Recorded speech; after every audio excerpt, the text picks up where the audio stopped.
ജമ്മു കശ്മീർ നിയമസഭയിലേക്കുള്ള ഒന്നാം ഘട്ട വോട്ടെടുപ്പ് പുരോഗമിക്കുന്നു. 24 മണ്ഡലങ്ങളിലേക്കാണ് ആദ്യഘട്ടത്തിൽ വോട്ടെടുപ്പ് നടക്കുന്നത്. രാവിലെ 7 മണിക്ക് തന്നെ പോളിംഗ് ആരംഭിച്ചിരുന്നു. 11 മണി വരെ 26.72% പോളിംഗ് ആണ് രേഖപ്പെടുത്തിയിരിക്കുന്നത്. അതേസമയം എല്ലാ വോട്ടർമാരും പോളിംഗ് ബൂത്തിലെത്തി വോട്ട് രേഖപ്പെടുത്തണമെന്ന് നേതാക്കൾ ആഹ്വാനം ചെയ്തിരിക്കുകയാണ്. ജമ്മു കശ്മീർ നിയമസഭാ തിരഞ്ഞെടുപ്പിന്റെ ആദ്യഘട്ടം ആരംഭിക്കുമ്പോൾ ഇന്ന് പോളിംഗ് നടക്കുന്ന മണ്ഡലങ്ങളിലുള്ള എല്ലാവരോടും വോട്ട് ചെയ്യാനും ജനാധിപത്യത്തിന്റെ ഉത്സവം ശക്തിപ്പെടുത്താനും ഞാൻ അഭ്യർത്ഥിക്കുന്നു.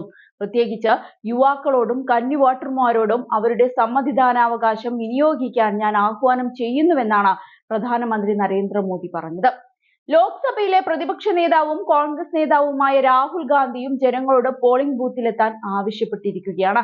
ജനാധിപത്യ അവകാശങ്ങൾ വിനിയോഗിച്ച് ഇന്ത്യ ബ്ലോക്കിനെ പിന്തുണച്ച് വോട്ട് ചെയ്യണമെന്നാണ് അദ്ദേഹം ആവശ്യപ്പെട്ടത്. രാജ്യത്തിന്റെ ചരിത്രത്തിൽ ആദ്യമായി ഒരു സംസ്ഥാനത്തിന്റെ സംസ്ഥാന പദവി എടുത്തുകളഞ്ഞ് കേന്ദ്രഭരണ പ്രദേശമാക്കി. ഇത് നിങ്ങളുടെ എല്ലാവരുടെയും ഭരണഘടനാപരമായ അവകാശങ്ങളുടെ ലംഘനമാണ്. ജമ്മു കശ്മീരിന് അപമാനമാണിത്. ഇന്ത്യ ബ്ലോക്കിനുള്ള ഓരോ വോട്ട് അവകാശങ്ങൾ പുനഃസ്ഥാപിക്കുന്നതിനും തൊഴിലവസരങ്ങൾ സൃഷ്ടിക്കുന്നതിനും സ്ത്രീകളുടെ ശാക്തീകരണത്തിനും അനീതി അവസാനിപ്പിക്കുന്നതിനും സംഭാവന നൽകുമെന്നാണ് രാഹുൽ ഗാന്ധി പറഞ്ഞത്. ഇന്ത്യ സഖ്യത്തിന്റെ സ്ഥാനാർത്ഥികൾക്ക് ജനങ്ങൾ വോട്ട് ചെയ്യുമെന്ന് തങ്ങൾ പ്രതീക്ഷിക്കുന്നുവെന്നാണ് നാഷണൽ കോൺഫറൻസ് നേതാവ് ഒമർ അബ്ദുള്ളയുടെ വാദം. ജമ്മു കശ്മീരിന് വേണ്ടിയുള്ള ഞങ്ങളുടെ അടുത്ത 5 വർഷത്തെ അജണ്ട ജനങ്ങളിലേക്ക് എത്തിച്ചു. എന്താണ് സംഭവിക്കുന്നതെന്ന് നമുക്ക് നോക്കാം.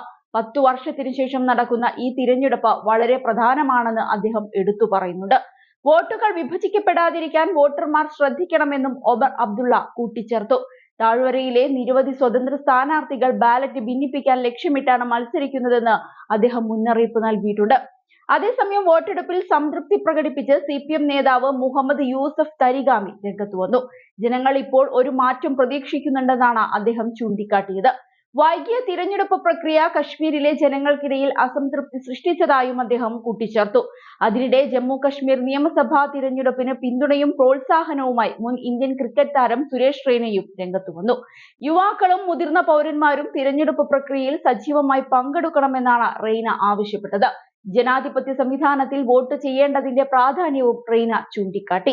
വിദ്യാഭ്യാസം, തൊഴിൽ, സ്ത്രീ ശാക്തീകരണം, വിഘടനവാദം അവസാനിപ്പിക്കൽ എന്നിവയിൽ പ്രതിജ്ഞാബദ്ധമായ സർക്കാർ രൂപീകരിക്കാൻ BJPക്ക് വോട്ട് ചെയ്യണമെന്ന് കേന്ദ്ര ആഭ്യന്തരമന്ത്രി അമിത് ഷായും അഭ്യർത്ഥിച്ചു.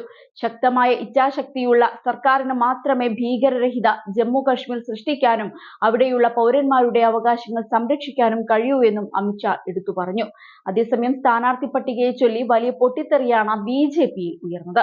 പാർട്ടിക്ക് വേണ്ടി പ്രവർത്തിച്ചിട്ടും തങ്ങളെ തഴഞ്ഞുവെന്നാരോപിച്ച് നിരവധി നേതാക്കൾ രംഗത്ത് വന്നിരുന്നു. തങ്ങളുടെ ത്യാഗങ്ങൾ അവഗണിക്കപ്പെട്ടുവെന്നും ഇനി പാർട്ടിയിൽ ഭാവി കാണുന്നില്ലെന്നും പല നേതാക്കളും നേതൃത്വത്തോട് പരാതി അറിയിച്ചിരുന്നു. ഇക്കഴിഞ്ഞ മെയ്യിൽ ലോക്സഭാ തിരഞ്ഞെടുപ്പിൽ കശ്മീരിൽ 3 സീറ്റുകളിൽ മത്സരിക്കാതിരുന്നതിൽ അമിത് ഷാ ഖേദം പ്രകടിപ്പിച്ചിരുന്നു. അന്ന് ജമ്മുവിലെ 2 സീറ്റിൽ BJPക്ക് ജയിക്കാൻ കഴിഞ്ഞിരുന്നു.